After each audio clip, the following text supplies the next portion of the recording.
और सभी के द्वारा मिलकर पाड़ा राजा सोमा मुंडा की हत्या की साजिश रची गई तथा सोमा मुंडा को जान मारने का प्रस्ताव दिया, जिसके एवज में उसे 25,000 अपने स्तर से तथा 25,000 रुपया जमीन कारोबारियों के माध्यम से देने की बात बताई। दिनांक 7/1/26 को खूंटी थाना अंतर्गत ग्राम जमुआ दाग तालाब के पास पढ़ा राजा जो सोम मुंडा जी थे, उनकी गोली मारकर हत्या कर दी गई थी। इस केस में खूंटी थाना में 3/2026 कांड दर्ज किया गया था और एक एसआईटी का गठन किया गया था। इस एसआईटी के द्वारा कुल इससे पहले 8 लोगों को गिरफ्तार करके जेल भेजा गया था। पुनः एसआईटी के द्वारा और अपना काम करते हुए शूटर सहित 6 लोगों को आज गिरफ्तार करके जेल भेजा गया है। कांड का कारण यही है कि गिरफ्तार जो अपने स्वीकारोक्ति अभियान में इन्होंने स्वीकार किया है और बताया है कि अभियुक्त जो है दानियल सांगा, जो मुंडा चलागी का निवासी है, जो मृतक सोमा मुंडा जी के पड़ोसी हुआ करता था। वर्तमान में सोमा मुंडा जी मुंडा सोनार चलागी में अपना स्कूल चलाते थे और उसी कैंपस में सपरिवार निवास करते थे, जबकि दानियल सांगा हुटार चौक के समीप अपना घर बनाकर सपरिवार निवास करते थे। अभियुक्त दानियल सांगा का 10-12 वर्ष पूर्व से मुंडा चलागी में स्थित पुराना स्कूल का कुल 14 डिसमिल जमीन का विवाद सोमा मुंडा के साथ चल रहा था, जिसे दानियल सांगा के द्वारा उक्त जमीन के खतियानधारी सोनार चलागी के गोप लोगों से रजिस्ट्री करा लिए, परंतु उसके बाद भी सोमा मुंडा के द्वारा उस जमीन पर कोई निर्माण कार्य नहीं होने दिया जा रहा था और बार बार बेदखल करने का दबाव बनाया जा रहा था, जिसको लेकर दानियल सांगा और उसके परिवार के लोग सोमा मुंडा के विरुद्ध आक्रोशित थे। हाल के वर्षों में दानियल सांगा है हुटार के आसपास के क्षेत्रों में कई चर्चित जमीन कारोबारियों के साथ मिलकर जमीन का खरीद बिक्री का काम करते रहे थे। उक्त जमीन खरीद बिक्री में सोमा मुंडा सीएनटी या मजीएस जमीन को लेकर अपनी आवाज़ उठाते थे, जिसको लेकर के दानियल सांगा और उनके साथ कई जमीन कारोबारी जो है वो परेशान थे। माह नवंबर-दिसंबर 2025 में ग्राम जियरप्पा के खाली पड़े 30-32 एकड़ जमीन, जिसे जमीन कारोबारी देवव्रत नाथ सहदेव, पंकज कुमार शर्मा, चंदन कुमार यादव के माध्यम से तथा अन्य जमीन कारोबारी कई एकड़ जमीन स्थानीय जमीन कारोबारी के माध्यम से बेचने का प्रयास कर रहे थे, किंतु उस जमीन पर स्थानीय ग्राम सभा द्वारा कब्जा नहीं करने देने के कारण जमीन का बिक्री नहीं हो पा रहा था। उक्त सभी जमीन पर देवव्रत नाथ सहदेव अपने सहयोगी पंकज शर्मा एवं चंदन यादव के माध्यम से ग्राम जियरप्पा के ग्राम सभा के अध्यक्ष बाहा मुंडा एवं ग्राम सभा के सचिव देवा पहान से मिलकर प्रति डिसमिल 10,000 रुपये देकर जमीन कब्जा कराने का प्रयास कर रहे थे।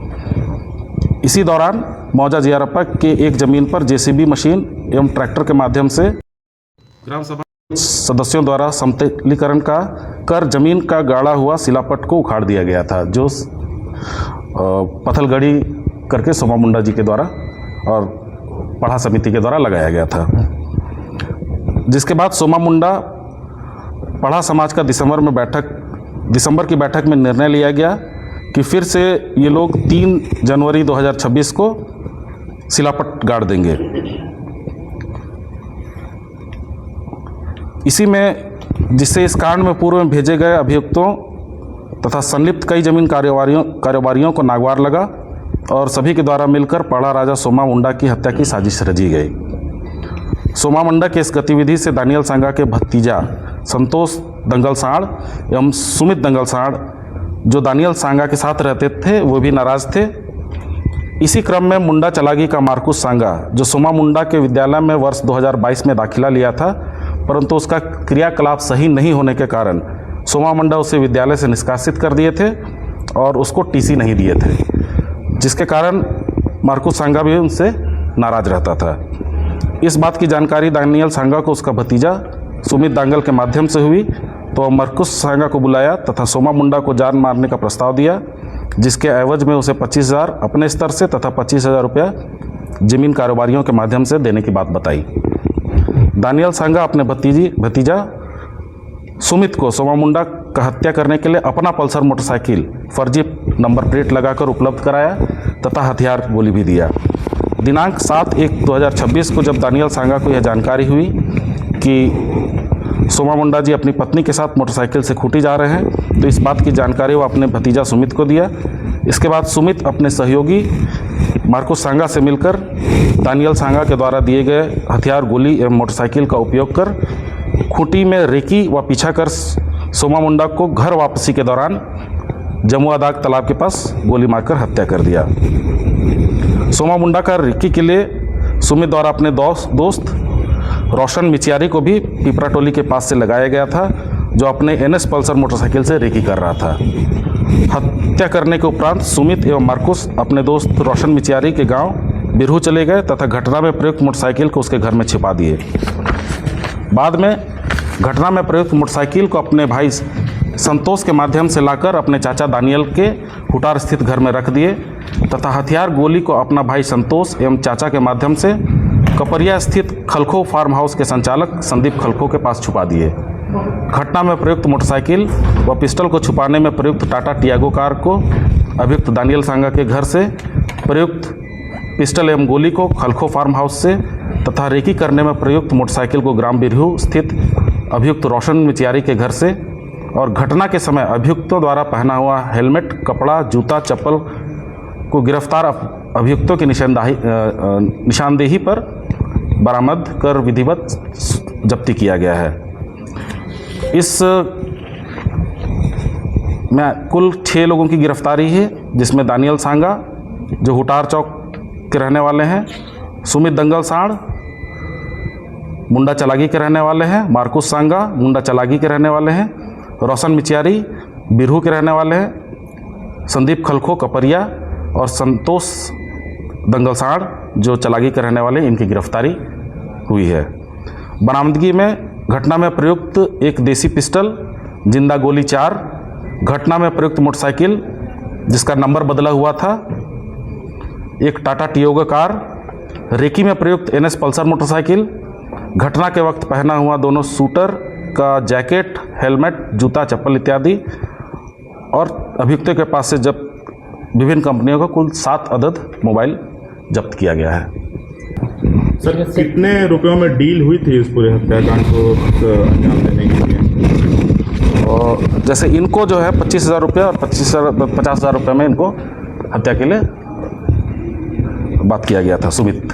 सर, इसमें ज़मीन ब्रोकरों की नाम आई है सामने, तो सर काफ़ी महंगा ज़मीन हुआ होगा, इसलिए सोमा मुंडा को रास्ते से हटाने का प्लान। ज़मीन जो हम लोग पहले भी बताए थे कि लगभग 30-35 एकड़ की ज़मीन है और एकदम मुख्य रांची खूंटी मुख्य मार्ग जो है उससे है, तो काफ़ी महंगी ज़मीन है।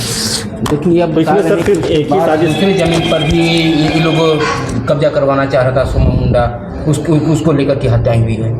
आप बताएं। जैसे अभी कुछ लोगों की गिरफ्तारी भी बाकी है ना, कुछ ज़मीन कारोबारी है और जो संदिग्ध लोग हैं उनकी गिरफ्तारी भी बाकी है, तो उनकी गिरफ्तारी के बाद हम लोग पूरा आप लोग पुलिस क्या सवाल यहाँ पे आता है कि सर ज़मीन के पूरे खरीद फरोख्त में किस तरह के माफिया वर्ग शामिल है, क्योंकि अभी तक हिडन है, क्योंकि कल तक एक वर्ग ये कह रहा है कि इनकी गिरफ्तारी फर्जी है, बेकसूरों को पुलिस ने जेल भेज दिया।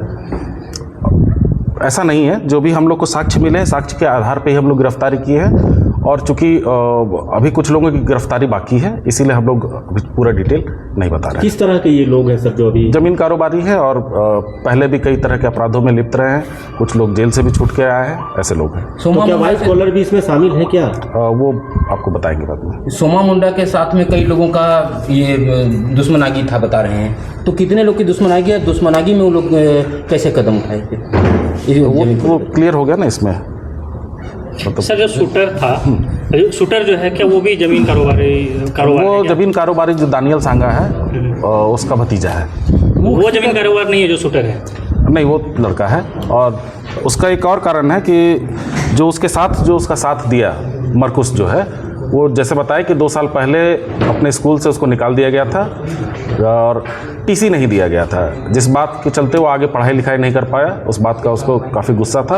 उस गुस्से का फ़ायदा दानियल सांगा के द्वारा उठाया गया और अपने फ़ायदे के लिए उसको शूटिंग के लिए और अपना भतीजा को फंसाया गया। सर, मेन शूटर कौन था? सुमित खोखा दो खोखा बरामद हुआ है, 2 खोखा बरामद हुआ है और अभियुक्तों के पास से 4 जिंदा गोली और 1 पिस्टल बरामद।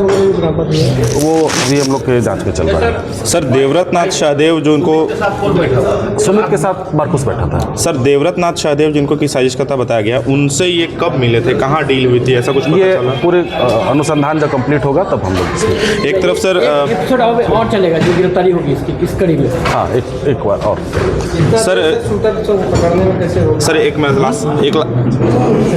लास्ट सवाल है मेरा सर। पिछले बार भी जब प्रेस कॉन्फ्रेंस हुआ था उसके बाद जो आरोपी जिनको बताया गया था और साजिशकर्ता बताया गया था दोनों बार में, तो उनके घर वाले लगातार पुलिस के खिलाफ रीड कर रहे हैं हाई कोर्ट में जा करके। वो तरह तरह के आरोप लगा रहे हैं कि खूंटी पुलिस ने गलत किया है, निर्दोष को उठा करके ले गई है, ये सब आम मासूम है, ग्रामीण है। देवव्रत नाथ शाहदेव के परिवार वाले बाकायदा मीडिया में आकर के प्रेस कॉन्फ्रेंस आयोजित करके कह रहे हैं कि हमारे परिवार ने इतना हजारों एकड़ जमीन दान कर दिया, तो क्या 3 एकड़ के लिए हमारा जो वारिस है वो मर्डर करवाएगा। आप खूंटी पुलिस कप्तान क्या कहेंगे इस पे? देखिए, जो इन सारे आरोपों पे, ग्रामीणों के आरोपों पे, हाईकोर्ट के रीट पे, हमारा पुलिस का सिर्फ यही है कि जो सही है वही हम करते हैं। हमारे अनुसंधान में जैसे जैसे तथ्य आ रहे हैं उसी के हिसाब से हम आगे बढ़ रहे हैं और इनके अलावा भी और कुछ नाम आएगा तो उनका नाम भी इस केस में और कुछ नाम बाकी हैं अभी? हाँ, बाकी है।